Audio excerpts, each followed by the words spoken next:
eu sou Cláudio Ermolim, presidente do Sindicato da Indústria da Construção Civil do Rio de Janeiro. Estamos aqui para mais uma edição do nosso Sinduscast Rio. O Marco Legal de Saneamento Básico diz que até 2033, 99% da população precisa ter acesso à água potável e 90% da população ao tratamento e coleta de esgoto. A nova lei de licitações traz mudanças significativas no processo licitatório no Brasil, beneficiando a construção civil e trazendo mais segurança jurídica para o nosso negócio, para a nossa indústria.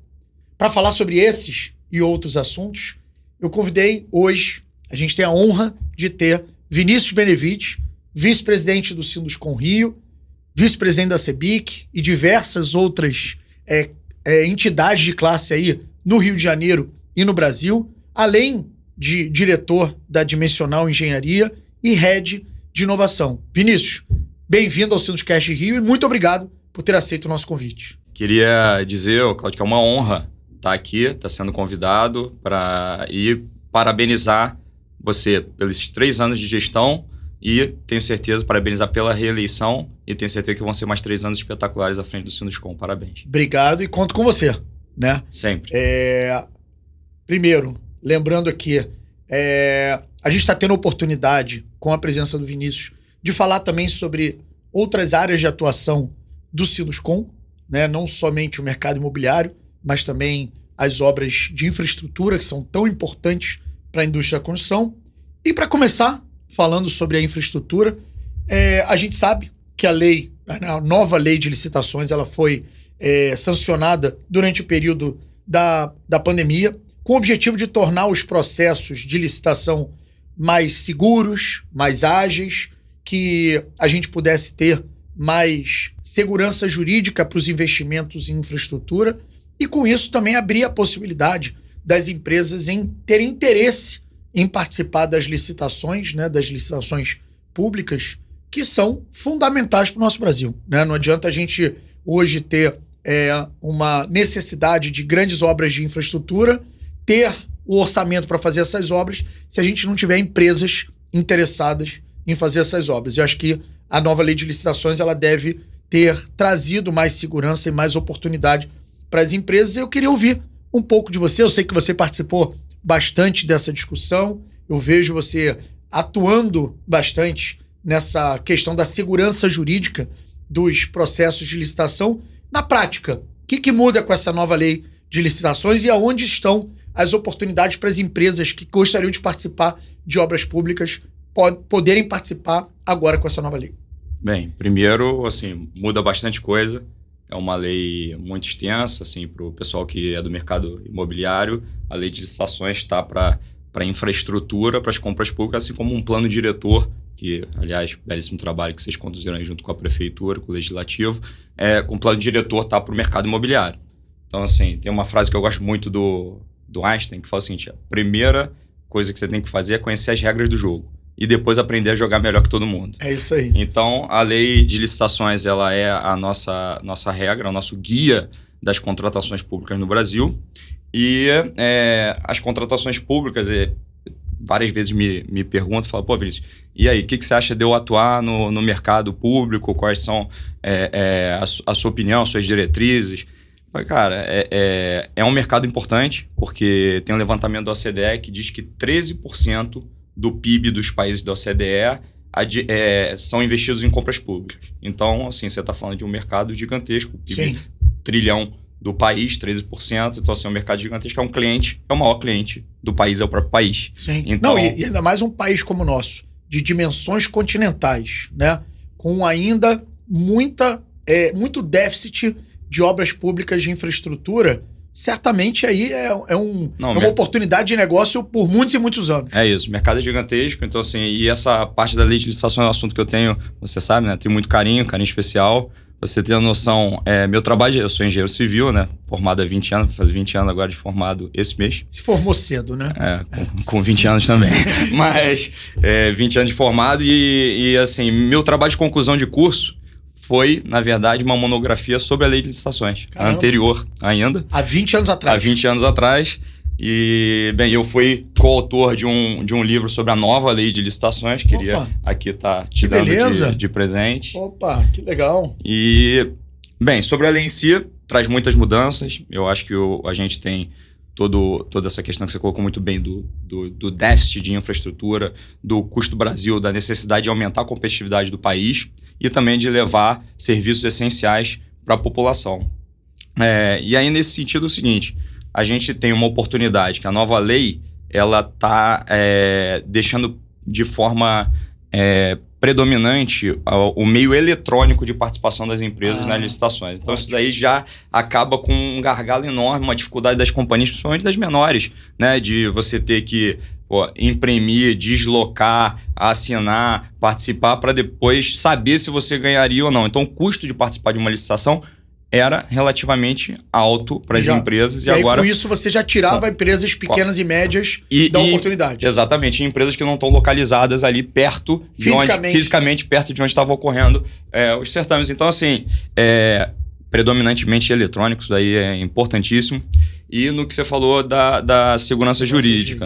A gente tem um problema no país, né, que são as obras paralisadas. Tem um levantamento do TCU que mostrou que metade das obras públicas federais hoje estão paralisadas. Mais de 11 mil obras paralisadas. Caramba. E isso tem uma raiz desse problema. Sim. Né? Então, eu acho que essa lei tenta endereçar isso daí, mostrando principalmente o seguinte, na fase inicial da licitação, na fase que eles chamam de fase preparatória. O que é a fase preparatória? É a fase interna. É quando o órgão público decide que vai contratar alguma coisa. Então, a nova lei, ela aumentou muito o regramento sobre o que tem que ser feito na parte interna das licitações. Basicamente, é o seguinte, você lida muito com projetos também, e você ter um projeto de melhor qualidade. Entendi. Muito disso é saber um estudo de viabilidade, alternativa de engenharia, e você, então, pensar e ter os insights. É a mesma coisa. Você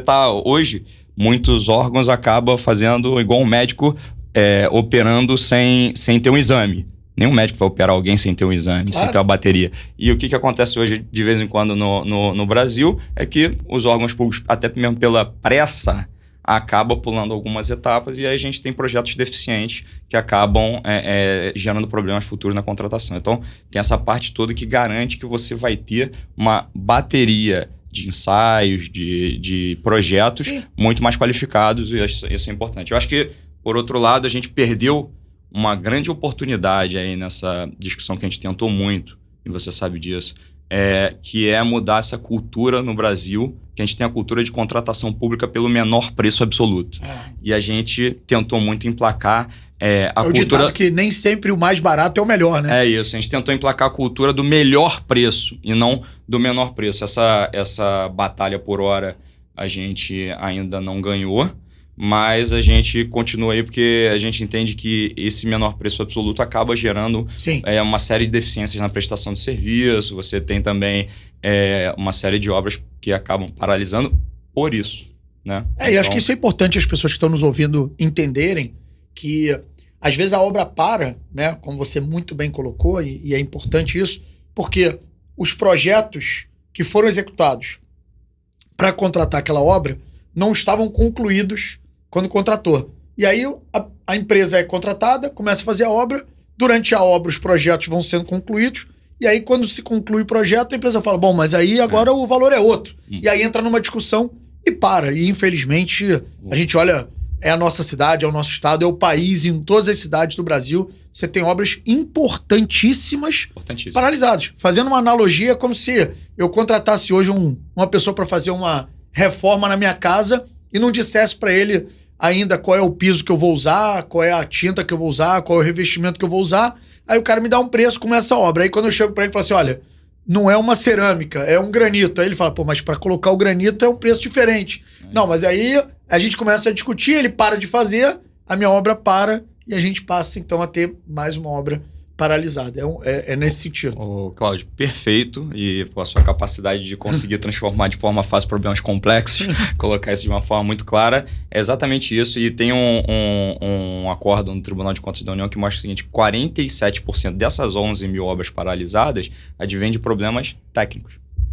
E somente porque às vezes a gente foca muito nas empresas, né? Sim. Porque a empresa não fez, a É empresa isso. não fez, e acaba que às vezes não fica muito claro para a população no geral qual é a causa raiz daquela obra estar paralisada. E nesse estudo do TCU, ele mostra o seguinte, que apenas 23% das obras paralisadas advém de problemas da empresa. Entendi. Ou seja, a gente tem 77% dos problemas que não são da empresa e que a gente precisa tratar. E quase a metade vem de problemas técnicos. E assim, quando a gente vai falar de empresas aqui no Brasil para infraestrutura, os nossos profissionais e as nossas empresas são tão qualificadas que a gente, inclusive, exporta engenharia. Exatamente. Exporta A gente engenharia. hoje tem engenheiros e empresas de engenharia do Brasil fazendo obras no mundo inteiro, né? Oriente Médio, nas Américas, América do Sul, na África. Então, assim, o problema não é a incapacidade técnica ou a baixa qualidade do nosso profissional. É óbvio que se você não determinar muito bem o que você quer, fica difícil da empresa executar. Né? A gente tem uma academia de engenharia de excelência, reconhecida, como você falou, reconhecida mundialmente. E, por outro lado, a gente teve uma oportunidade, principalmente aí nos anos 2000, na década de 2010, a gente teve a oportunidade de pegar esses profissionais que têm uma formação, uma base acadêmica boa e botar eles na prática para fazer grandes obras. Então, assim, a gente tem, sim, um conjunto que é muito interessante de profissionais que têm a experiência na prática junto com a formação acadêmica. Então, na tua visão hoje, as empresas médias, pequenas, que de repente nunca pensaram em participar de uma licitação, fazer uma obra pública, pequena que seja, lá no município onde ele hoje reside, de repente, né, em algum lugar que não esteja, né, hoje com disponibilidade, inclusive, de grandes empresas, hoje essa empresa tem mais segurança para executar uma obra pública através da nova lei de licitações do que tinha no passado. Eu acho que a lei de licitações ela melhora muito esse aspecto da segurança, melhora muito esse aspecto do início da licitação, quer dizer, do material que as empresas vão ter para estudar o negócio. Entendi. E aí, nesse sentido, eu acho que tem um potencial enorme. Eu acho que é um cliente que você, se você trabalha com engenharia, com construção, se tem uma pequena empresa, é um cliente que você tem sim que está de olho. Mas eu acho que tem as cautelas também, e principalmente, como eu falei dos estudos, desse material para estudo, eu acho que as empresas têm que tomar muito cuidado, têm que estudar a fundo os seus negócios e têm que tomar muito cuidado com a precificação desses negócios. Sim. Então, assim, a gente tem uma discussão que você também acompanha, que você está em todas, né? Mas a gente tem uma discussão muito grande sobre a questão do critério de preços muito baixos, que a gente chama de inexequíveis, né? Preços que não dão execuibilidade. É o aventureiro, né? Que às vezes está ali, isso. Mas não vai ter capacidade de executar naquele valor. É isso. E para obras de engenharia, tem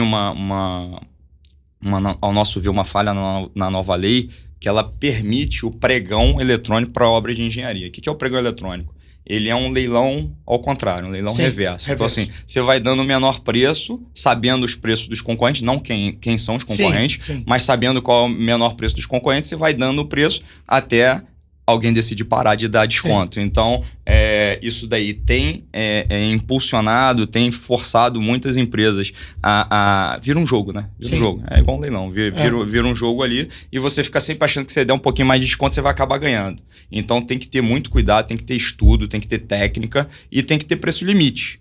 E a gente está tentando, pelo menos, regrar essa questão da execuibilidade na nova lei.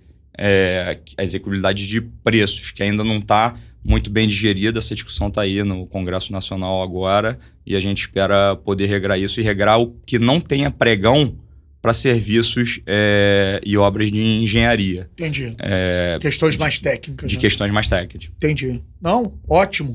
Ainda também nessas evoluções que a gente vem tendo no país, a gente tem agora o Marco Legal do Saneamento, né? Como eu falei aqui no início, essa lei estabelece algumas metas ambiciosas e audaciosas de 99% da população ter acesso à água potável até 2033, 90% da população ter tratamento e coleta de esgoto, e para isso, obviamente, vão ser necessários, aí a estimativa é entre 500 a 700 bilhões de investimentos. Isso é obra, né? Para a indústria da construção civil, isso é música, né? Porque é investimento dentro do nosso setor. E, obviamente, né, isso também vai ampliar a possibilidade desses investimentos acontecerem nos municípios, né? Porque hoje os municípios, grande parte dos municípios, eles próprios fazem esse trabalho de oferta de água, né, fornecimento de água, coleta e tratamento de esgoto, ou você tem municípios que não têm nem esse serviço e agora abre essa possibilidade. Como é que você vê essa mudança, esse marco? Você acha que essa é uma possibilidade desses investimentos começarem a entrar para o interior e a gente começar a ter atratividade para a nossa indústria em cidades menores, dado que hoje a gente acaba concentrando muitas oportunidades nas grandes cidades? Com certeza. Essa meta, as metas de universalização quer dizer que vai ter que chegar em cada domicílio, esteja aonde estiver, né? Então, assim, surge um grande leque de oportunidade para as empresas que estão localizadas não só nas capitais, nas grandes cidades, mas também no interior. E o interessante do saneamento é o seguinte, que fora toda a parte de investimento, de obras que tem que ser feitas e que movimentam uma cadeia enorme de fornecedores, né? Quando você faz uma obra, você tem todo aquele ecossistema que está ali em volta, Sim. que vai desde a padaria da esquina que fornece café da manhã e quentinha para os nossos canteiros, até as grandes siderúrgicas e as grandes empresas de fornecimento de tubo, cimento, de PVC, de cimento. Então, assim, você movimenta um espectro enorme da cadeia produtiva brasileira. Sim. E isso daí, com o novo marco do saneamento, vai também se interiorizar. Então, assim, surgem grandes oportunidades de negócio e eu acho que o novo marco do saneamento ele estabeleceu alguns critérios, né, que são ousados. Então, assim, a gente vai ter que estar pronto aí para esse novo ciclo e, inclusive, em relação à geração de emprego, mas também de formação de mão de obra. Então, eu acho que a gente tem um desafio aí enorme pela frente, mas também grandes oportunidades. Acho que é um pouco desse ponto que eu ia chegar exatamente agora, né, que é na mão de obra. Mas antes, só por curiosidade, né, a gente falou aqui da lei de licitações e falou do marco de saneamento. A Dimensional hoje, né, na sua visão, ela atua já bastante nas obras públicas e obviamente, viu melhoria por conta da lei de licitações e também atua na prestação de serviço no saneamento hoje? Sim. A gente historicamente, a gente tem uma atuação nesse mercado que a gente chama de engenharia, que é a infraestrutura, engloba clientes privados e clientes públicos. Então, a gente historicamente tem uma atuação forte nesse segmento.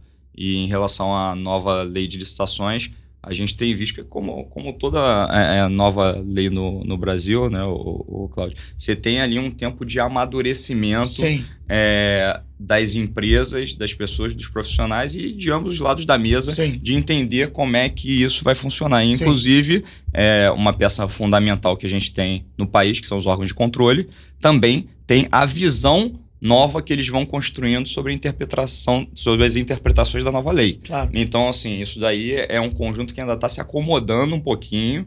A gente está sentindo e também precisa de treinamento, né? Precisa de formação. Sim. Então, assim, a gente está sentindo que isso aí ainda está começando a surtir os efeitos, mas a gente espera que é algo que vai, em pouco tempo, aí tá melhorando as condições. Ótimo. E em relação ao saneamento, a Dimensional, historicamente, presta serviço de saneamento há mais de 25 anos. Então, a gente teve a SEDAI como um grande cliente. Então, a gente fazia desde implantação de sistema de água e de esgoto sanitário até a manutenção e operação das redes. Entendi. Então, a gente fez isso por a manutenção e operação de toda a região metropolitana do Rio de Janeiro, tanto de água quanto de esgoto, atendendo mais de 10 milhões de habitantes. A gente fez durante 8 anos. Opa! Então, assim... Então é uma excelente oportunidade para Dimensional. Sim, a gente já tem contratos com algumas dessas empresas que ganharam as concessões de saneamento, mas a gente ainda está aguardando aí os grandes investimentos que vão começar agora nos próximos anos. Sim. Então, assim, acho que é uma oportunidade não só para Dimensional, claro, como todas as empresas que trabalham aí na infraestrutura. E aí, olhando para esse leque de atuações da Dimensional e dessas oportunidades que a gente está falando, a gente cai numa dificuldade que é a falta da mão de obra especializada. Né? A gente tem um levantamento que foi feito agora, em 2023, no ano passado, pela CEBIC, que diz que 7 a cada 10 construtoras têm hoje dificuldade em manter o seu quadro completo, né? Acaba perdendo aquela mão de obra que ele treinou, capacitou. E como que você vê essa crise que a gente vive hoje da mão de obra, que a gente, né, já não é de hoje, ela já vem já de algum tempo, e óbvio, o mercado aquecendo, né? A gente fala que abrir oportunidades com a nova lei de licitações, abrir oportunidades com o marco legal do saneamento e a mão de obra para a gente executar. Hoje, como é que você vê essa dificuldade e como que você, né, como empresário hoje, que tem uma empresa que atua em vários segmentos, tem tentado minimizar o impacto da dificuldade da mão de obra qualificada? Esse daí eu acho que é o grande desafio do mercado hoje, né? E talvez, Claudio, nem só do nosso mercado. Né? A gente teve uma reunião com o setor de hotelaria outro dia e também está tendo uma escassez de mão de obra, acho que no geral. A gente tem no nosso mercado um envelhecimento da mão de obra, né? E também uma falta de novos entrantes, uma falta de atratividade para novos entrantes no mercado, algo que a gente está tentando reverter como setor, né? E então, assim, esse vai ser o nosso grande desafio. Qual a nossa visão? Primeiro, investimento em treinamento. Segundo, treinamento e capacitação, né? Sim. Segundo, a gente também investir, e aí eu acho que é mais uma questão aí setorial, a gente investir na divulgação das oportunidades que tem no setor e mostrar que existe um preconceito muito grande em relação à construção civil, porque as pessoas têm, às vezes, uma visão antiquada que não é a realidade hoje dos nossos canteiros de obra. Sim. Primeiro, canteiro de obra hoje é um dos lugares mais seguros que você tem para estar. Não é só para trabalhar, para estar. Segundo, você tem uma estrutura, para quem trabalha na parte administrativa, você tem uma estrutura incrível. Canteiro de obra hoje tem computador, ar-condicionado, igual esse estúdio daqui, tem óculos de realidade virtual. Então, assim, e a gente tem que demonstrar isso, que nosso ambiente de trabalho é um ambiente bacana e principalmente para quem é que não curte inovação, quem é que não curte robótica, Então, tudo isso, realidade virtual, realidade aumentada, a gente tem uma gamificação dos canteiros de obra. A gente, na verdade, está transformando nossos projetos em grandes jogos virtuais, né? Então, assim, isso daí eu acho que a gente tem que fazer um desafio. E fazer uma divulgação. Por um lado tem um treinamento, por outro acho que a gente tem que trabalhar para divulgar isso de forma melhor e mais competente. Em relação à Dimensional, fora toda essa capacitação e treinamento, esse investimento que a gente faz, que a gente tem de cultura empresarial também. A gente, ao longo dos anos, principalmente na crise, porque o grande problema para a retenção de mão de obra nosso é que a nossa atividade é cíclica. Sim. Ela é cíclica, infelizmente, e no mundo inteiro. A gente teve uma reunião outro dia com associações internacionais, né? E também estava todo mundo expondo, os outros países expondo que realmente é cíclico no mundo inteiro. Então, como é cíclico, quando você está num período de baixa, é muito difícil você manter aqueles profissionais que você treinou. Mas nós, na Dimensional, a gente tem como a gente tem a cultura, a gente acredita no Brasil, a gente acredita no Rio. Então, a gente realiza altos investimentos em treinamento. E a gente, por outro lado, quando não tem aquele ciclo... quando não tem atividade para aquele profissional. Que não tem atividade, a gente tende a manter o nosso núcleo de profissionais com os nossos líderes, tanto da parte de engenharia quanto técnico e quanto funcionário mão de obra direta também. Entendi. Ou seja, aqueles profissionais estratégicos a gente mantém mesmo sem ter atividade. A gente fez isso aí durante os 3, 4, 5 anos que a gente teve aí de baixa nas atividades aí nos últimos anos. A gente mostrou isso assim. E a gente considera isso um investimento em treinamento, quer dizer, um investimento em manutenção do treinamento. É claro que isso não é barato. Claro. Isso não é fácil, mas assim, é a nossa forma, porque a gente acredita que se vai vir um novo ciclo próspero, e que, por exemplo, está vindo agora, a gente acredita que está vindo e está chegando, a gente tem um estoque de ativo de mão de obra ali, de pessoas qualificadas e treinadas. Muito bom. Desenvolvido pela Dimensional Engenharia, o projeto Comunidade do Aço foi destaque em prêmios internacionais de sustentabilidade. É o primeiro conjunto habitacional popular no Brasil a obter uma certificação ambiental. Vamos agora para um rápido intervalo do Sinduscast Rio. Daqui a pouco a gente continua essa maravilhosa conversa com o nosso convidado de hoje, Vinícius Benevides, diretor e head de inovação da Dimensional Engenharia. Quer estar entre os maiores líderes do setor da construção civil? Conheça os benefícios de ser um associado do Sinduscom Rio. Participação em todas as comissões técnicas. Participação no Constru Hub. Ações coletivas de assunto de interesse da construtora. Representação junto ao poder público federal, estadual e municipal. Seminários, palestras e webinários. Acesso aos informativos do Sinduscom e demais canais de comunicação. Orientação sobre documentação cartorária. Assessoria técnica gratuita de saúde e segurança técnica do trabalho e meio ambiente. Orientação jurídica gratuita nas áreas trabalhista, tributária e previdenciária. Desconto nas normas da ABNT. Acesso a indicadores setoriais. Locação de espaço na sede para eventos e reuniões com desconto. Gostou? Vem pro Sinduscom Rio. 21 2221 5225. 21 99140 7235. Desenvolvido pela Dimensional Engenharia, o conjunto Comunidade do Aço foi o primeiro empreendimento habitacional popular do Brasil a receber um certificado ambiental. Foi também destaque em eventos e premiações internacionais. Nesse sentido, eu queria ouvir um pouco mais de você, Vinícius, sobre esses investimentos e essas oportunidades da gente trabalhar com mais sustentabilidade nos nossos projetos, aí mais principalmente no mercado imobiliário e principalmente nas habitações de interesse sociais, né, que são as habitações populares. Fala um pouquinho sobre o projeto Comunidade do Aço e essa inovação de ter sido o primeiro projeto habitacional popular no Brasil a receber uma certificação ambiental, além de outras certificações internacionais. Perfeito. Cara, é um projeto também que eu tenho o maior carinho. É uma comunidade que na década de 70 o governo realocou essas pessoas para lá depois de uma chuva, então elas tinham ficado sem casas. Aí em 1967 o governo construiu umas habitações provisórias para depois fazer as definitivas e deslocar as pessoas. E há 50 anos que essas pessoas estão em habitações que são precárias porque eram para ser provisórias. É uma comunidade que tem aproximadamente 8 mil habitantes, fica em Santa Cruz, aqui no Rio de Janeiro. E agora a gente está construindo as habitações 704 residências para poder tirar essas pessoas dessas habitações precárias e dar condições de saúde, conforto e bem-estar para elas. Então, fora isso, tem todo um projeto de urbanização integrada. Então, hoje não tem pavimentação, não tem água, não tem esgoto e tem uma drenagem insuficiente. Então, a gente está fazendo todo um trabalho de urbanização e replanejamento desse bairro, dessa comunidade. Então, a gente mirou a obtenção de 4 certificados ambientais.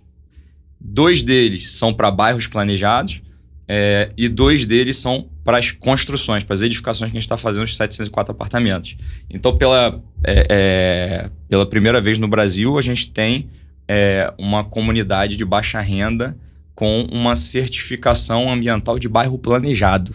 Ou seja, isso daí inclui o que você imaginar, desde, claro, ter toda a rede de água, de esgoto, de drenagem, você tem calçadas acessíveis e mais largas, você tem sombreamento, que a gente vai plantar 16 mil mudas de árvore, então você tem uma horta comunitária para poder ter uma segurança alimentar.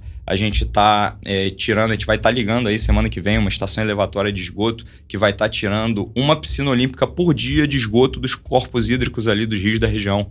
Então, assim, a gente está também terminando a construção de um reservatório de água de 3 milhões de litros. Então, a gente vai estar provendo toda segurança e resiliência, tanto climática, quanto de saneamento para essa comunidade, com essa construção também dos 704 apartamentos. Isso é inédito, porque normalmente essas certificações são para bairros planejados. E eu costumo brincar, tenho falei até na palestra, que a gente está, acho que pela primeira vez, fazendo um bairro replanejado.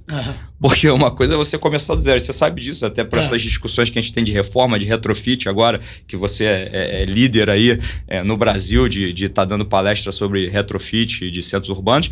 E assim, a gente sabe que é muito mais difícil você reformar do que construir.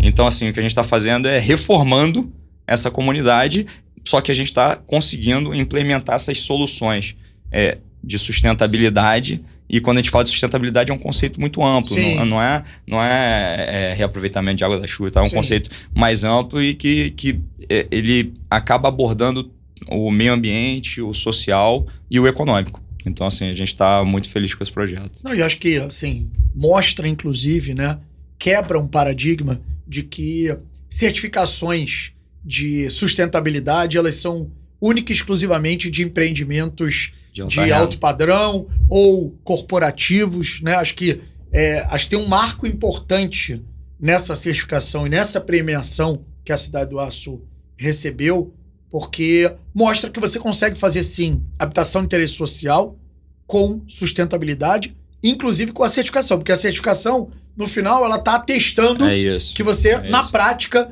utilizou metodologias sustentáveis no seu projeto, na sua execução, nos seus materiais. Perfeito, Cláudio. Assim, eu acho que é importante a certificação, porque todo mundo sempre brinca, pô, vejo você é tão fã das certificações, adora um selo. Eu falei, cara, eu gosto porque é o seguinte, ela é uma comprovação de terceira parte. É isso. Porque é uma coisa seguinte, e você sabe, todo empreendimento imobiliário hoje em dia, quando você vai ver um anúncio, tá lá que é sustentável. Né? Então, assim, eu dizer que meu empreendimento sustentável é uma coisa. Eu ter uma auditoria, uma validação de uma terceira parte de que realmente eu cumpri aqueles requisitos de sustentabilidade é outra, completamente diferente e bota num patamar, eu acho que muito mais de credibilidade, uma credibilidade muito maior. Então, assim... Isso sobe a régua, né? Sobe a régua. No momento que você faz, você provoca as outras empresas e os outros projetos de habitação de interesse social a fazer, bom, se ele conseguiu, eu tenho que conseguir. É possível, Exatamente. É possível. A gente está quebrando paradigma e mostrando que é possível. Agora, e nesse sentido que você falou, você vê, a gente tem já 2 pré-certificações, porque as certificações vão sendo obtidas ao longo do projeto e no final dele. Uma das pré-certificações que a gente tem, que é do IFC, que é a certificação EDGE, do Banco Mundial, ela só tem 2 empreendimentos no Rio que até hoje tem essa certificação. Um são os prédios do Golfe Olímpico, na Barra da Tijuca, e outro é a Comunidade do Aço, lá em Santa Cruz. E ele atesta que a gente conseguiu uma diminuição de 66% nos gastos de energia, 39% do consumo de água e 34% de economia de materiais incorporados na obra. Excelente. Então, assim, o que isso, no final das contas, fala? Tem o aspecto ambiental e social, mas as certificações elas têm um aspecto também prático e pragmático. Claro. E qual é? Elas diminuem o custo de operação e manutenção das residências. No final, custo condominial. Custo condominial. E para baixa renda, isso é essencial. Para as famílias que têm menos condições financeiras, isso é essencial. Isso daí eu costumo falar quando a gente iniciou esse projeto, que é o seguinte, eu reuni a equipe e falei, cara, pessoal, uma certeza a gente tem. A gente tem 100% de obras entregues e contratos cumpridos. Então, a gente vai entregar essas obras. Vai ficar pronto. E vai ficar pronto e vai ficar bem feito, que a nossa qualidade faz a diferença, é o nosso lema. Mas a gente vai ser bem sucedido nesse projeto quando a gente voltar daqui a 10 anos e ver que realmente a gente mudou a vida das pessoas. E aí, para isso, não adianta. Uma das grandes preocupações no início do projeto, assim, as pessoas falam, não, mas quando eu mudar para lá, eu vou ter que pagar água, luz, gás, não sei o quê. Fala, cara, então uma das grandes preocupações foi, não adianta a gente tirar as pessoas da comunidade, mas não tirar a comunidade das pessoas. É isso. Então, assim, isso é sobre erguer pessoas. A gente precisa erguer essas pessoas.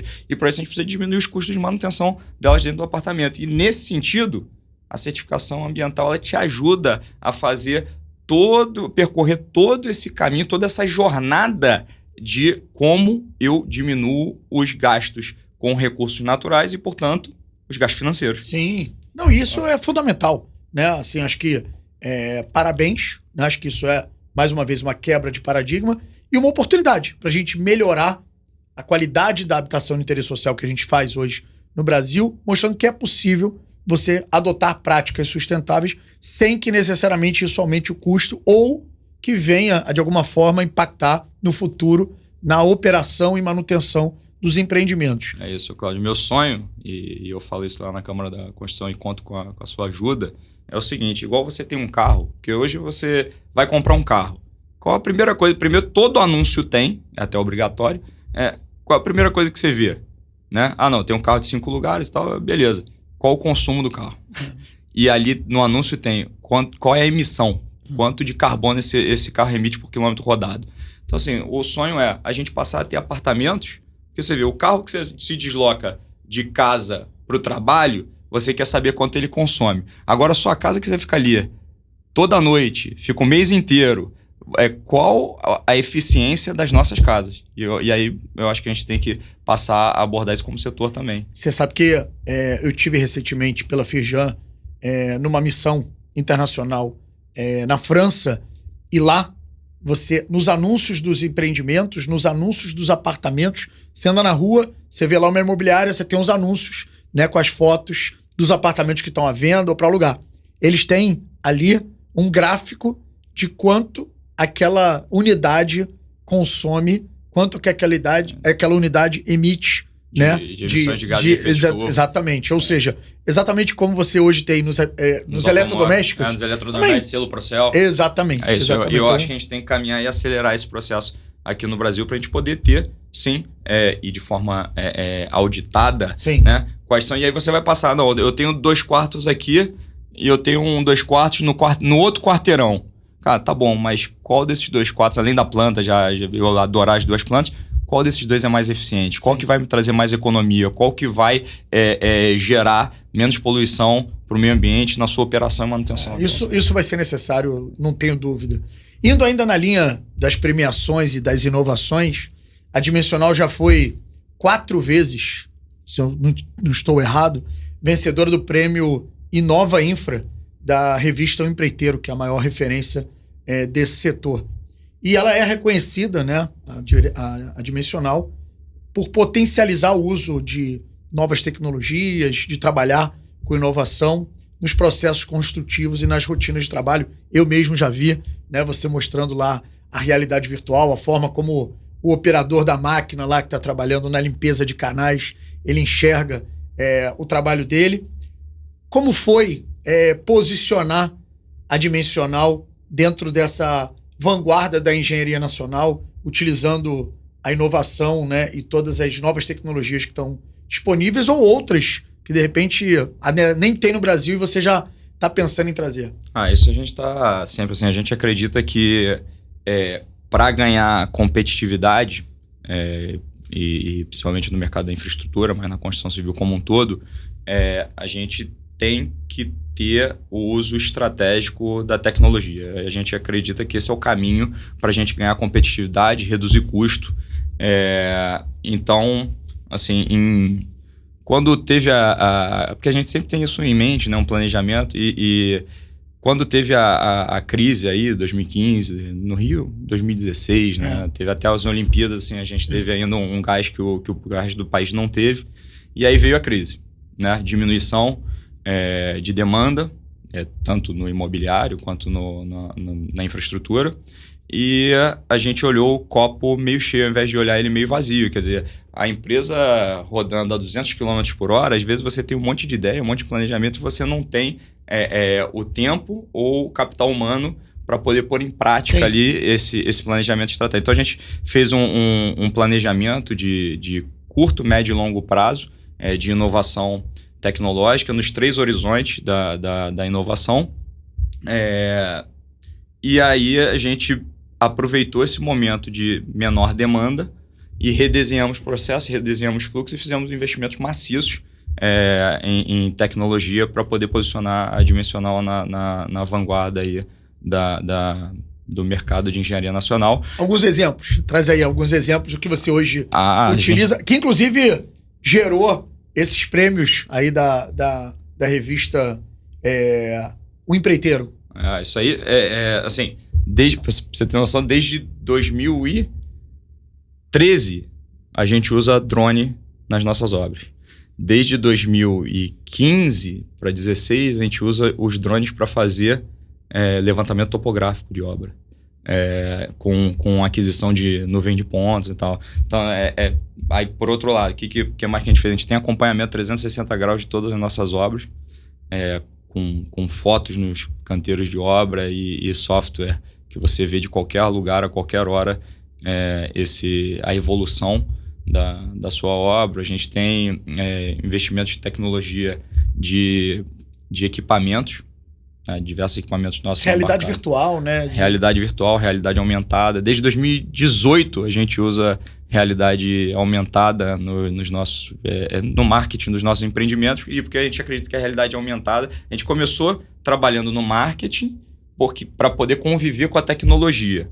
E depois a gente acredita que a realidade aumentada é uma ferramenta de trabalho. Sim. E não só uma ferramenta de venda. Sim. Assim como a realidade virtual. Todos os nossos projetos são modelados em BIM. A gente tem uma equipe interna de projeto e construção virtual, que a gente chama, que faz toda a modelagem dos projetos em BIM e também o acompanhamento com as ferramentas tecnológicas das obras. Assim, a gente pode ficar aqui falando mais uma hora. Não, mas é ótimo. É ótimo porque, de novo, né, acho que o interessante dessa tua fala, primeiro a gente falou de certificação de sustentabilidade em prédios, né, em empreendimentos habitacionais populares. Agora a gente está falando de inovação e novas tecnologias em obras de infraestrutura, né, que na cabeça da maioria das pessoas é ainda aquele negócio muito manual, com pouca tecnologia, com pouca inovação, o que não é a verdade, e você está colocando. Então acho que é importante as pessoas entenderem, inclusive, que a própria engenharia, né, a indústria da construção, ela é uma nova indústria. Sim. Já há bastante tempo, né? Não é de hoje, a gente não está falando de uma coisa recente, mas há muito tempo, como você disse, né, os canteiros estão num outro patamar, a nossa produtividade, a nossa geração de resíduos, né, tudo está muito mais evoluído do que a gente sabe que já foi no passado, que era uma indústria que tinha uma visão muito ruim da sociedade, né? As pessoas viam a nossa indústria como uma indústria... Uma subindústria. Exatamente. Não era nenhuma indústria. Exatamente. Acho que isso é importante.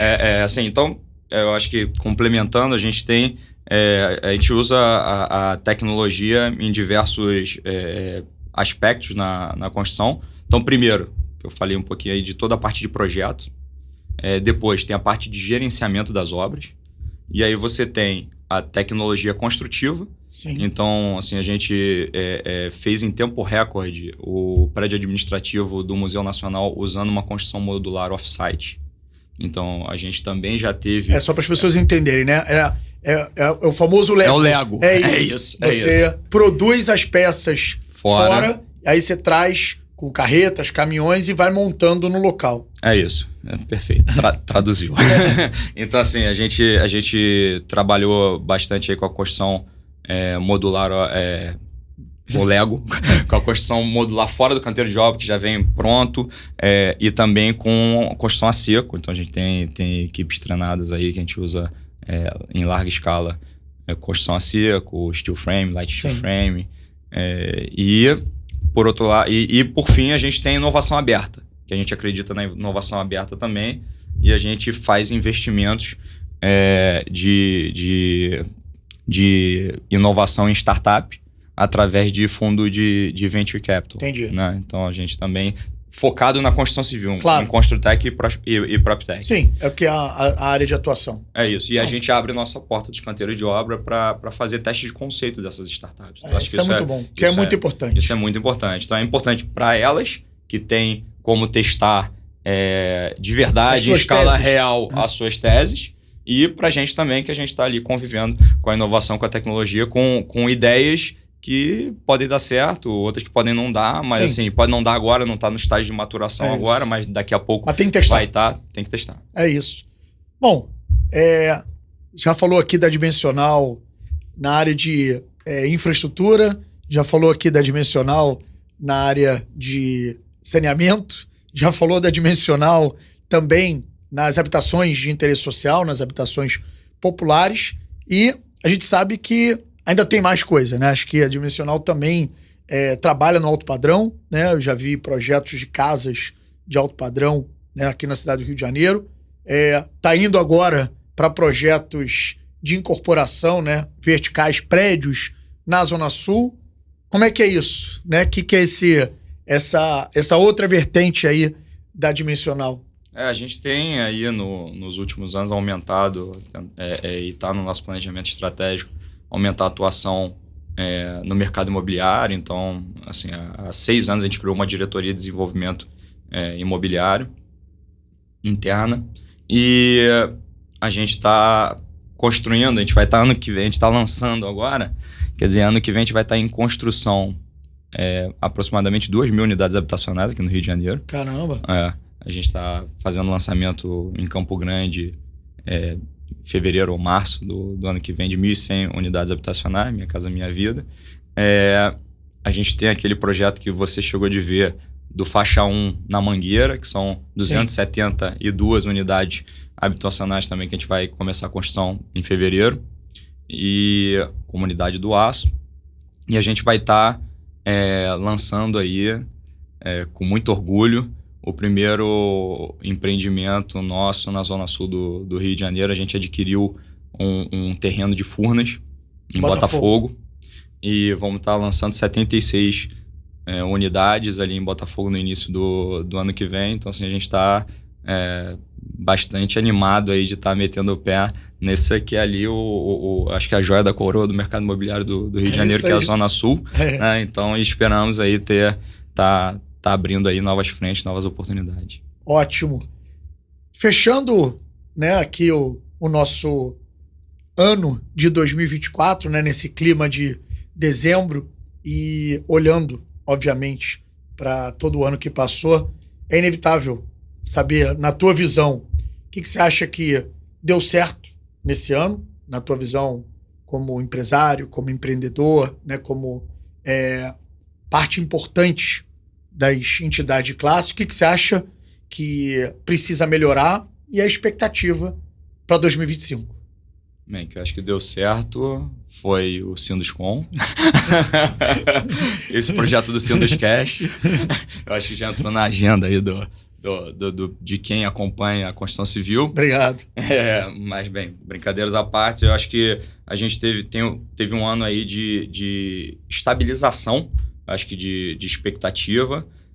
Aqui no Rio de Janeiro teve o plano diretor que foi aprovado aí no início do ano. Isso daí muda completamente a nossa perspectiva do mercado para os próximos 10 anos.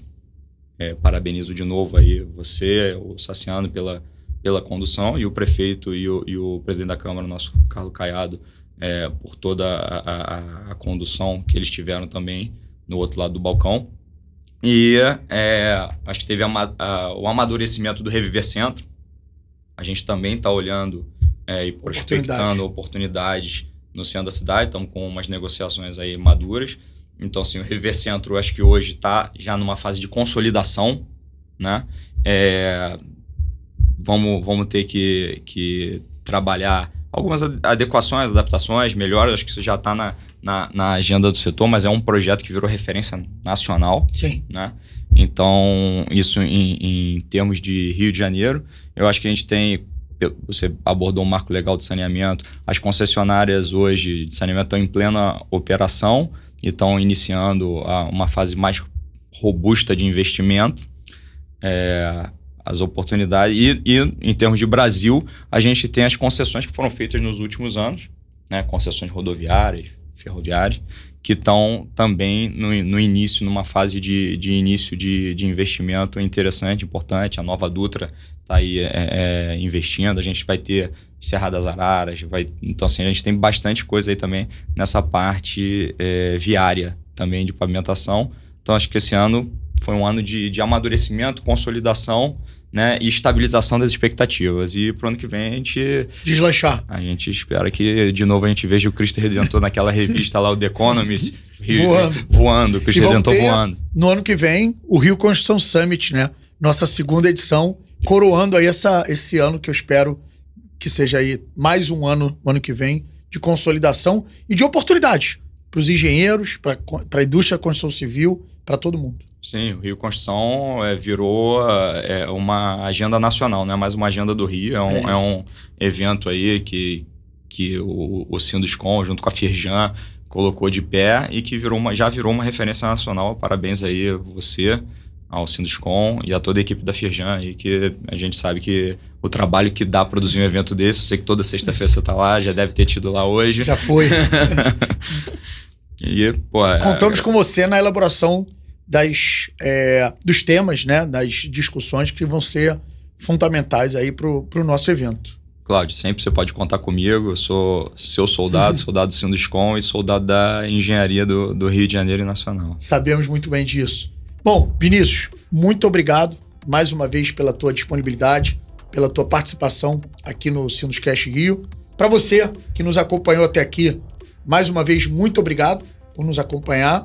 Lembro, estamos nas redes sociais do Sinduscon, nas redes sociais das nossas entidades parceiras e nas principais plataformas de áudio como Spotify, Amazon, Deezer. Siga, comente, dê 5 estrelas, dá um salve lá como favorito, se tiver gostado, obviamente. E vemos vocês mais uma vez nos próximos episódios do Sinduscast Rio. Muito obrigado.